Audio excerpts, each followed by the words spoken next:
there it goes. So hopefully everybody can see that okay. Welcome. Before I get started, I should let you know that I have a link at the end of this presentation, so you can download it. If there's any information that I go over too quickly, I'll have a link at the end. You can do a screenshot and you can download this entire presentation to review it whenever you'd like. So hi, my name is Dan Hughley. Like Ever said, I'm the US Marketing Manager for Focusrite. I've also created 2 podcasts, one for Focusrite and one personal show. I also have 3 more shows in pre-production, both for Focusrite and for myself. And we all have those things that we really want to do or we really need to do in the back of our mind. It feels like a huge weight, right? And it feels like there's something, it's going to take a huge amount of time and effort. For me, starting a podcast was one of those things. I'll get into that bit of my story a little bit later, but really the point of all of this is I want to encourage any of you that don't have a podcast yet and want to start a podcast. I want to encourage you to start a podcast. So before I get into that part, I want to tell you about how I never really wanted to focus on podcasting as a part of my job at Focusrite at all, let alone start any shows. So let's go back to 2018. I had already been enjoying and listening to a few shows for a couple of years. And I was at the NAB show in Las Vegas. I don't know if any of you are familiar, but it was a big show. It's actually virtually going on right now. So this is 2 years ago exactly. And my manager asked me to go to the podcast pavilion, which is really a great area of the NAB show. It's the National Association of Broadcasters. It's a great area within that where podcasters can gather and meet the brands and podcasters and people that support podcasters. They can all meet right there. And it was a great place. So it was really far away. And I really didn't want to go, after 3 days of standing on my feet, and I really didn't want to go down there to connect with podcasters. In my mind as an audio engineer, for somehow I didn't connect that podcasts need great audio. But, my manager asked me to do something, I'm definitely going to do it. So I walked all the way down there, and you know what? I'm super happy that I did it. Because I met a few podcasters there that helped build the framework for my network that brought me full force into podcasting and helped me do a complete 180 and find a passion for podcasting and podcasters. And since, like I said, I launched a show for Focusrite called the Focusrite Pro Podcast. And I also have a personal show called the Johnny Podcast. The first thing I'm going to talk about is the Focusrite Pro Podcast. Very proud of what we've done here as a team. It's the first show that I launched. The first episodes were recorded at the NAB show last year. So if you think back to my story, 2018 at NAB, got that bug in my ear about podcasting. And then 1 year later, here we go, full circle, I'm recording episodes. And actually, the photo that you see there is, it has our logo over it, but that's the actual setup that we had for those first few episodes. I'm very proud to say that our 25th episode is going to be published tomorrow. We still have 5 more episodes in post-production at the moment, and we have a very nicely developed roadmap after that. My co-host Ted and I get the pleasure of speaking with Grammy-winning audio engineers and musicians, magazine editors from the industry, pro audio industry executives, thought leaders in the industry, educators teaching pro audio and podcasting, and also innovators in technology, so our peers as a technology company ourselves. So what's changed in the year that we've been doing the show since we've come full circle again? Our clients want this content. One thing that we've found is through looking at our analytics, we can tell that less people are listening to it just on our website, and they're downloading the shows, they're subscribing to the shows because our Apple numbers, our Spotify numbers are increasing a lot faster than anywhere else. And guests are coming to us wanting to be on the show. We even have the ability. We had the ability to hire an editor, which is great. What's up, Brian, if you're out there? Brian's a great editor that came to me through a connection that I made, and he's great. I've also been given a budget for advertising, which is pretty incredible. Getting more listeners, so I place banner ads, email ads, and things like that. But I'm going to talk about my experience with my own show, the one that doesn't have a budget. And the one that I didn't get paid to create, which I'm guessing if you don't have a podcast yet, you're more likely to resonate with this type of show and what I did on my own. It's the Johnny Podcast. It's a comedy interview show where the guests, hosts, and sponsors are fake, but the stories are real. I didn't start with that concept immediately, but what I did start with is I knew in March 2019, I was attending an event in Orlando.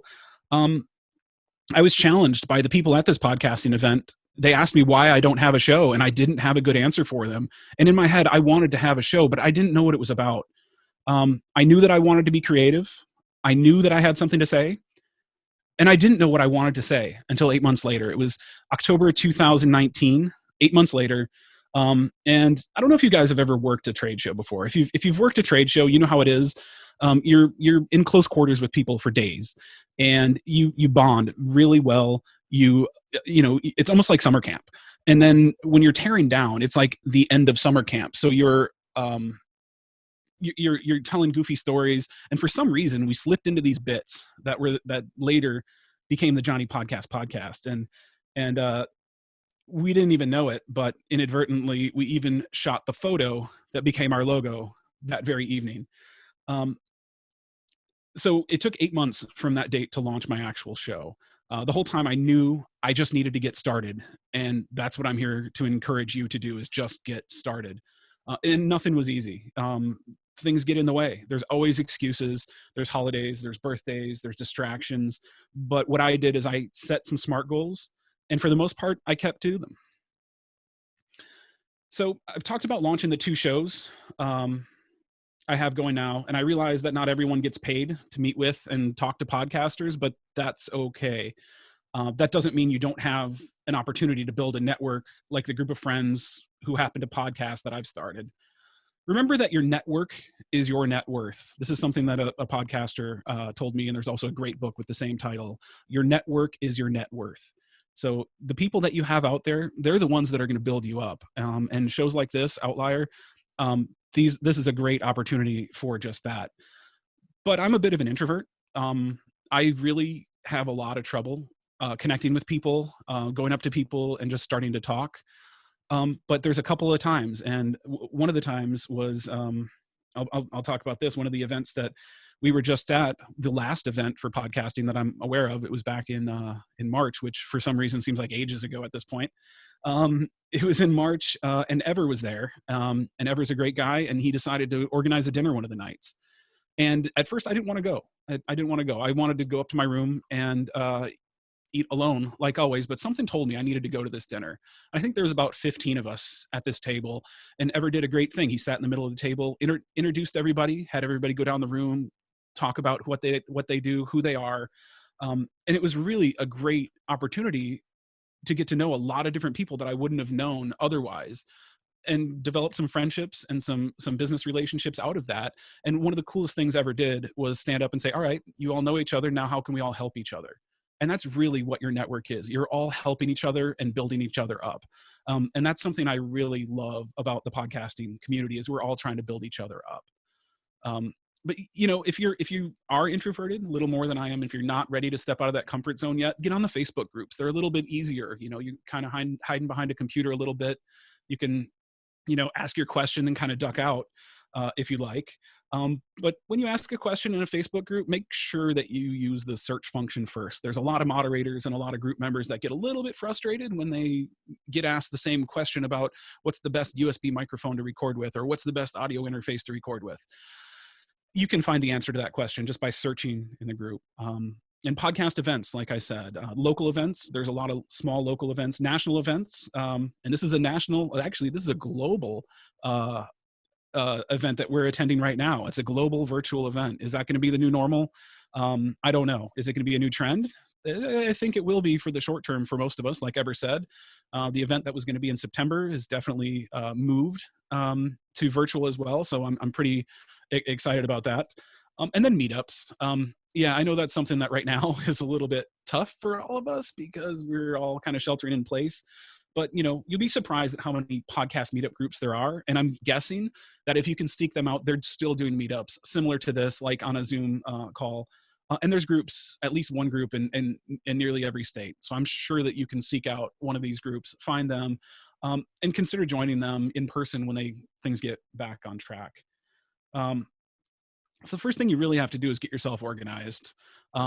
So, I took a lot from what I learned on the Focusrite Pro podcast for my own show.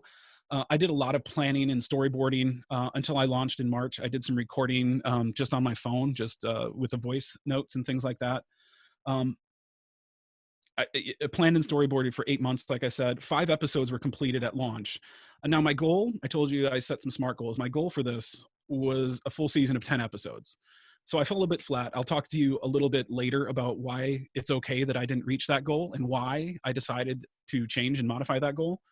But in the time since I've launched, which was just on March 4th of this year, I've had new episodes every week. I've decided I'm a weekly podcast. They're short, 15 to 20-minute episodes. And I only had one little minor snag in the middle, thanks to this COVID-19 situation that we're all in right now. Had that snag in the middle where I just kind of panicked and couldn't be bothered to create an episode, or I had an episode created. I just couldn't be bothered to make it live that week.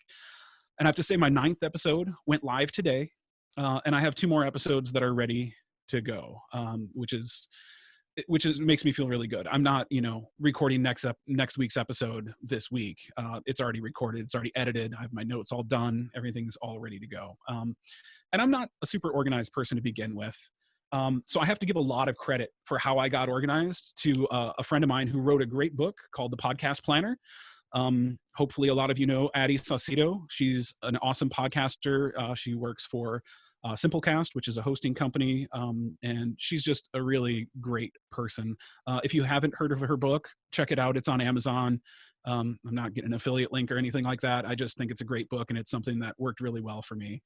It encouraged me to get and stay organized, and it really helped. You can storyboard out your ideas, which is one of the things that it encourages. Post-it notes and bulletin boards are my best friend. I'm kind of pointing at it right now, like you guys can see what I'm looking at, but I have a giant bulletin board, which you're looking at a little bit of a snippet on the screen there. And my show is a little bit different because I have a lot of different moving parts. So I have 2 separate sections. One's for like my to-do list, and one is kind of for my pre-production list to talk about my show. And here comes some spoilers about the Johnny podcast. I have a lot of different guests and guest characters, and they're reoccurring, so I have to keep moving them around. There's a lot of moving parts, and the biggest spoiler, I have to come up with an excuse for where Johnny podcast is every episode, because he's not going to ever really be on the Johnny podcast. I'll get some little recordings of him here and there, but I play a character, Joey Jenkins, who's his producer. And I always have to have an excuse where Johnny podcast is. Why couldn't he be bothered to come to the show? And I always try to make it very funny. I have a bunch of sponsors. Like I said, I don't have a budget for this, but I have to make up the sponsors. But that helps me stay organized, put it on a Post-it note. I come up with sponsors, and I do a really great read for them. I pick companies like, Tower Records or Oldsmobile or Pan Am Airlines, people that aren't really going to complain if I promote their brand. But I also do a very good read for them. So someday, if I do want to monetize this, people can look back and they can say, oh, wow, he can actually do a read for a company that no longer exists. So then I have stories, and this is where my podcast is true. I take stories from my own life and put them in the third person, and it's kind of my way of being creative. It's my way of expressing myself is putting this on the podcast. And like I said, I have some general to-dos up there as well, marketing, social media stuff, website stuff. There's all kinds of different to-do lists up there. Sorry, I hit that one just slightly too fast, but I'm going to touch briefly on SMART goals. Hopefully you guys are a little bit familiar with those. They are specific, measurable, attainable, relevant, and time-based. An example, this is my modified goal here, is I will launch my podcast with 5 episodes already recorded on March 4th, 2020. I got half of that. So I'm sorry, that was half of my original goal. My original goal was 10 episodes. But once I started recording, I started realizing that I couldn't get all of that content all at once because things were going to change. I don't give my guests a script to read. The guest is a guest. They're just playing a character and what their interpretation of that character is. So I have no idea where the story is going to go. So episode 2 could greatly affect episode 10, but we don't know that until after episode 2 is recorded. So I try to stay 2 or 3 episodes ahead. That gives me a good spacing so that I can easily reference previous episodes, but also I can keep myself organized. So if I miss a week, it's not that big of a deal. I know that not everybody is an audio engineer. You don't all work for Focusrite or an interface company or a gear company. If you don't already have a podcast, it is highly unlikely that you have mics and interfaces sitting around waiting to be used like I happen to have. But you don't have to wait. And this is something that I did as well. I kind of briefly mentioned it. You don't have to build a recording studio in your home to get started. You most likely have what you need to get going, at least in pre-production, probably in your pocket or now probably on your desk, since hopefully you're in the comfort of your own home office or living room. Use your iPhone or iPad's voice recorder. And that's something that I've done a lot, just trying to sketch out ideas. Get your ideas started. Get used to how you sound on a microphone. A lot of us are very uncomfortable with our own voices, including myself. For some reason, people tell me that I should be doing this, so I just keep doing it. My mom always said I had a face for radio, so whatever that means. Thanks, Mom. That was a really nice compliment, I believe. Work on your timing and flow on these things, and then record and release a little bit of content. Put it up on SoundCloud, share that link with your friends and family, and kind of develop your show through there. Share it, tweak it, perfect it. And then one of the things that you can do is upgrade yourself to a USB mic. Super low cost entry. If you could see, I'm using a USB mic right now that costs $50. It helps you get your proof of concept. The mic that I have is also, it also has an XLR output that I'm using, which allows you to upgrade it later. So I'm actually using a Scarlett interface here. These are easy to find. I even found this one for $50 on Amazon just a couple of weeks ago during this pandemic. I don't know how I did that, but I think it was kind of a miracle of modern audio to be able to find it. They're easy to use. It's very easy to use. You are limited to one USB mic per computer. Just that's how computers work. You can only use one of them at a time. So that means if you have more than one person in person, you would have to immediately go to an audio interface. And the audio isn't quite perfect when you're using a USB mic in USB mode. So what I've done is upgraded to an audio interface, which I alluded to a little bit. It gives you an instant improvement to the quality of your sound. So the mic that I'm using, I'll say it. It's a Samson Q2U. It was $50, and it's USB or XLR. Which the XLR is that 3-pin output that you plug into the front of an audio interface or a mixer.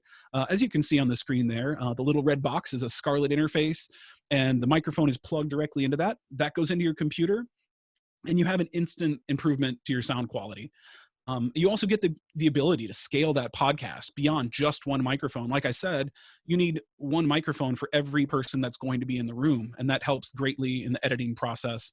Plus, not everybody's voice level is the same, so you have to be able to set those different. And every interface is not created equally. You have a lot of different options when it comes to interfaces. A lot of you can choose mic inputs. And like I said, one per person in the room. Also headphone outputs and controls. You probably want one for every person in the room.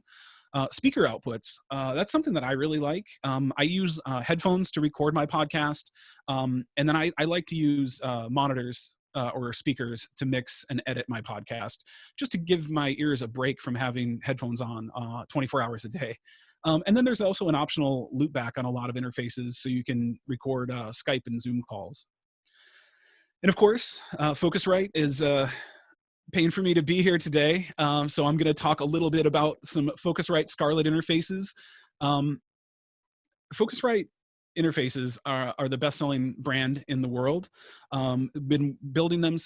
We've been an audio company since 1985. Scarlett's now in the 3rd generation, which with over 3.5 million units sold worldwide to date.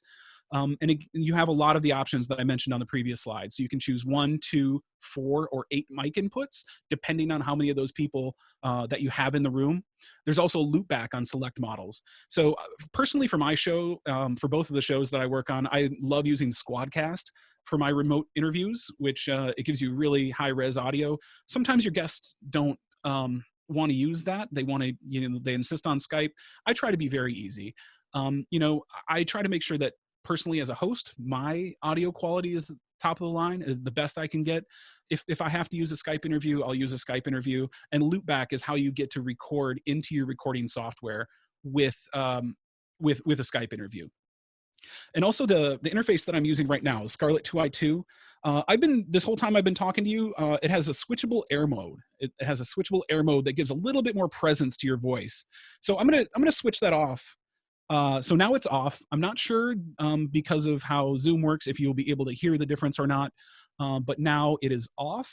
So I'm going to switch it back on and leave it on for the rest of this presentation. So hopefully, and it's back on, hopefully you can hear a little bit of a difference, but it brightens up your voice, kind of punches through the presence of it a little bit more. And it models our ISA mic pre's, which are the classic mic pre's that Focusrite has been building for a very long time. Focusrite interfaces work with any recording software. I like to use Hindenburg. Adobe Audition is great. GarageBand, Audacity works with any of those, works with Pro Tools, Logic, anything that you're using. Reaper, I know a lot of people are using Reaper. Anything that you use.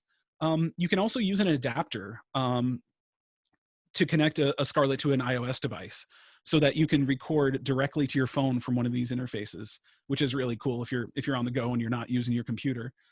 The smaller units, like the Scarlett 2i2 that I'm using, is bus powered. And what that means is you don't have to plug it into the wall. You don't have to have an additional power source. You plug it into your computer. It takes power from your computer, which is kind of cool because something that I do when I'm out is I'll plug it into my computer, make sure I have a full charge, and I can do an interview anywhere that there's decent sound quality. Sometimes I have, when I'm recording the Focusrite podcast, I'm in the office, when that was still a thing, I would have to find a quiet space, and there's not always the ability to plug into power. So that really helped me. And one of my favorite things, especially for newer podcasters, are the gain halos. They make setting your level quick and easy, which I'd love to show you a demo of that. But what it does is when you're speaking into the microphone like I am now, there's a gain knob that you turn up, and while you're speaking, you'll see it light up around there. And mine is lighting up a nice green right now. And if it was going a little bit louder, if I talked a little too loud, or if I had it turned up a little bit more, it would glow to yellow and then red. And that means you're clipping or distorting. And that's going to mean you're not going to sound very good when you get down to editing. And that's something that's not super easily fixed.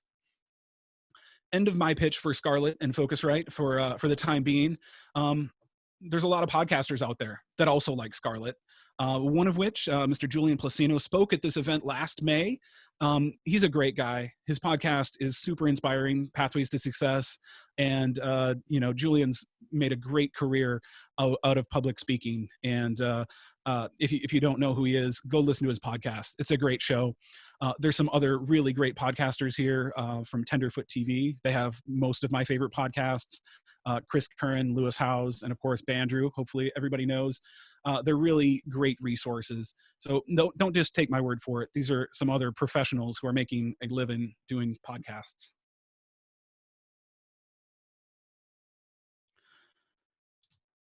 And achieving the best sound. I've talked a little bit about this, and I'd imagine, taking myself out of my own audio engineering shoes, that this is where a lot of people might get intimidating. Mixing and editing and things like that, it could get a bit intimidating for you, but don't worry, you're not alone. There are a lot of people out there that don't really know how to edit or mix, and that's okay, because there's people like me that do. And there's Facebook groups out there that will help you with things like this. Ask the questions, you'll get an answer. YouTube videos, there's a ton of YouTube videos. Like I said, I use Hindenburg. They're very good. It's recording software made just for podcasters, and it's very good for podcasting. And they have a lot of great content. They know what you're trying to do as a podcaster or as a journalist, and it was built for you. So I highly recommend using Hindenburg, and then just check out their videos. That'll help you. But if it still isn't your cup of tea, you can have a budget of any size, and you can find someone that can help you. Because like I said, there are people like me who love doing this stuff. I'm not an editor for hire. It's not a service I provide. It's just something I love doing. But I do know plenty of people that do this for a living. And there's even podcast editor groups and conferences and academies. So if you are interested in that, check out our friend Steve Stewart and Mark Deal. Get into their groups and learn more about editing. So when you're editing, you want to remove anything that's not wanted. I try not to be too aggressive when I edit personally. I leave in some of the nuance, like the gaps, because it adds a little bit of effect. It might leave comedy. It might leave excuse me. I promise I'll fix that in post. Uh, it leaves gaps. I leave in some of the breaths, like when a person takes a breath. I leave in some of the ums and uhs. I try not to leave all of them in because it sounds silly. We all, when we're trying to think of something, we default to ums and uhs, and that's something that we do. So if you leave some of those in, that's great. If you take everything out and remove all the gaps of air, it sounds super robotic and very sterile, and it's not extremely interesting to listen to. One thing that you can do, put a little EQ on your voice. It's something you have to play around with to get right. And you remove or highlight different frequencies in your range. I'm going to have my email address at the end. I imagine a couple of you might have questions on that. Send me an email. I'm happy to, in my spare time when I'm not at Focusrite, I'm happy to jump in and help you with that. I'm very happy to help you with EQ. Also compression. Compression is something that makes the louder parts quieter and the quieter parts louder. That's a very basic description of how a compressor works, but it'll help you maintain a consistent level so you don't have those peaks when you laugh or if you get really excited or angry or the passion comes out in your voice. It'll bring that down a little bit, and then when you're whispering, it'll bring it up a little bit. So it'll kind of maintains that even volume throughout. So I know I've only touched a little bit on the gear that you need and the process of post-production and things like that. I have to skip back a little bit and remind everybody, hopefully this is something that everybody knows. You always want to record in a quiet room with no distractions. Like I'm fortunate to have an office space in my home. That's something super rare, especially in Southern California. But I do have a spare room here that is my office, and it's also my studio. So, not everybody has this, but find the quietest place. And closets are actually really good because there's so many things that dampen the sound in the closet. And good mic technique is also something that you need to practice.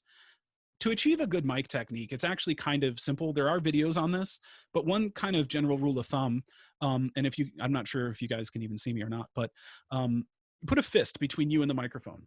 So if you can put a fist between you and the microphone, just keep yourself there. And that's when you're checking your levels and when you're speaking on your show. You want to stay in that area. I'm going to move a little bit closer. You're definitely going to hear me getting really loud, maybe clipping, not sounding that great. Now I back up. You hear my chair and how squeaky it is, which, also avoid that when you're podcasting. And I probably got really quiet, but now I measured myself. I'm about a fist away, and that's about where you want to be for the best sound. So that's it. You have a podcast. That's it. You get your podcast going and you have to promote it. And there's been a lot of great presentations about promotion on this. So I'm just going to kind of quickly run through the things that work well for me. The first thing I did before I launched my podcast was I got a website and get on every social media platform. You only have to be active on one or two, but make sure you're visible on all of them, including LinkedIn. Now, on my personal show, that's something I'm guilty. Pointing over to my board over here. That's one of the things that nags at me is I did not create a LinkedIn. I don't think I have a Twitter for my show.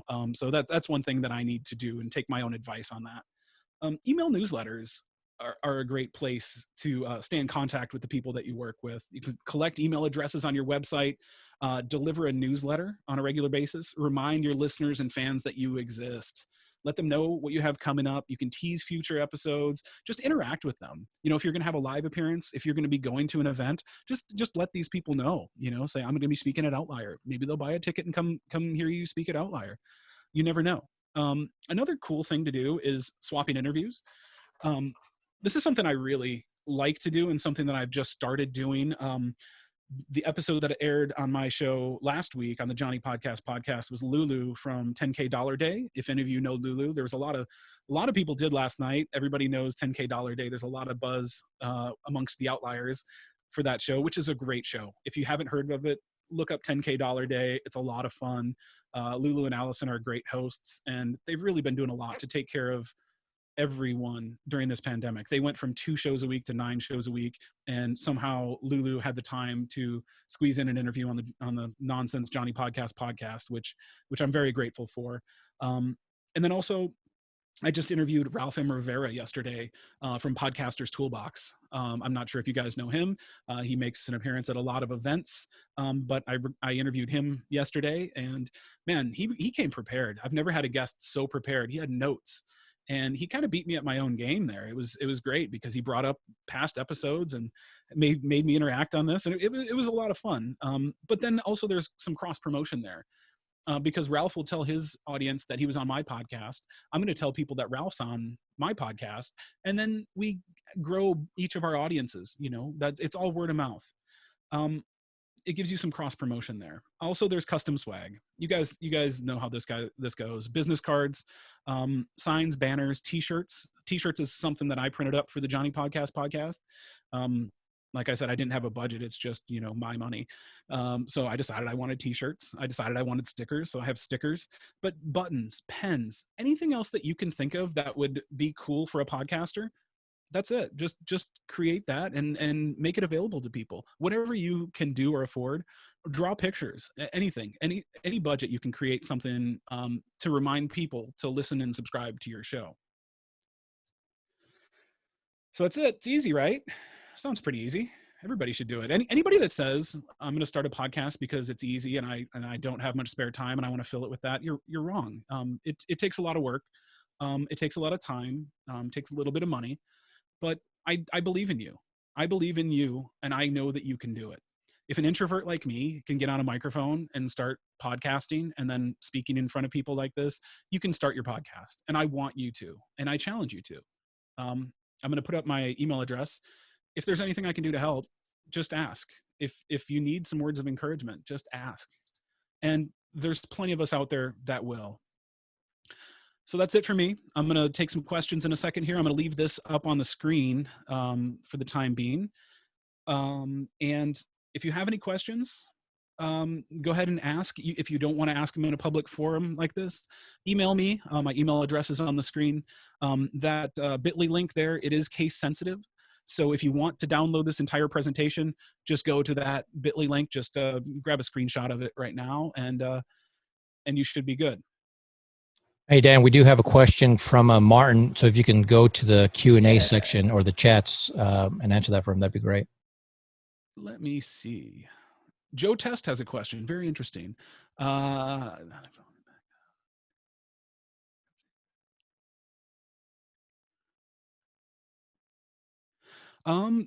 the first question, it looks like someone's using an iRig MicCast on iPhone and Backpack Studio app, and Ringer for long distance conversations. All right.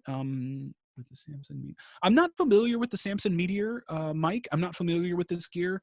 Shoot me an email with the same question so I can reply to you personally. No problem. I'll do that, Martin. Thank you for the question. It looks like it might be the same.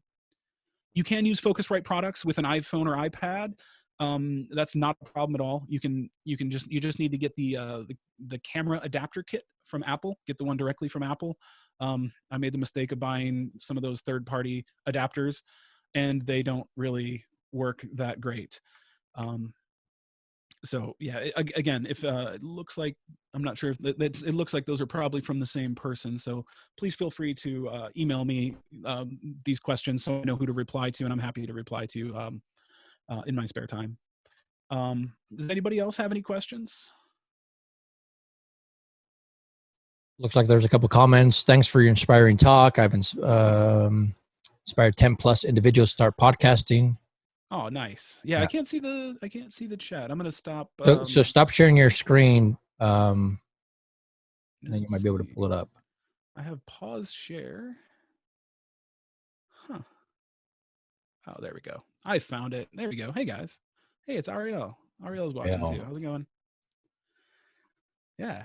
Well, cool. Well, thank you, everybody. I appreciate it. I hope that this has been, inspiring, because it's podcasters like you that have inspired me to do what I do, and I wouldn't be anywhere amongst podcasters without everyone here. So I probably should have led with this, but I'm probably the least experienced podcaster that you're going to hear from at this conference.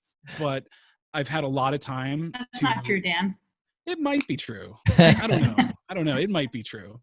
But I think you probably can see that I do have a passion for this, and I do want to learn more, and I always have a hunger to learn more about podcasters and hear from podcasters. So that's why I'm here, and I thank you guys for listening. And you'll be hearing me a couple more times. There's anything in the tech and learning track is presented by Focusrite, so I'll be presenting each of those presenters. Is that how you say it? Sure. Yeah. Presenter. All right. Well, Dan, you've been great. You've always been a big supporter of Outlier, and we really appreciate it. You bring the heat every single time in our Facebook group, at our events, obviously here virtually. So we really appreciate it. And again, those that are watching, he responds to emails, right? Social media, reach out to him. He's doing some amazing things in podcasting. And so I'm assuming, more than willing to help as well. I am. And I just if you didn't get the link for the presentation, I just put my email in the chat.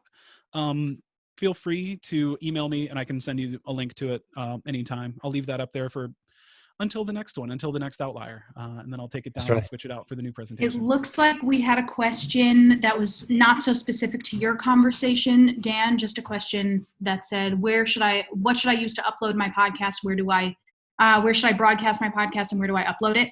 You're going to hear from a lot of people today who are going to give you a lot of different opinions on that. There are tons of different podcast hosting sites where you can upload and store your podcast, as well as analyze the data.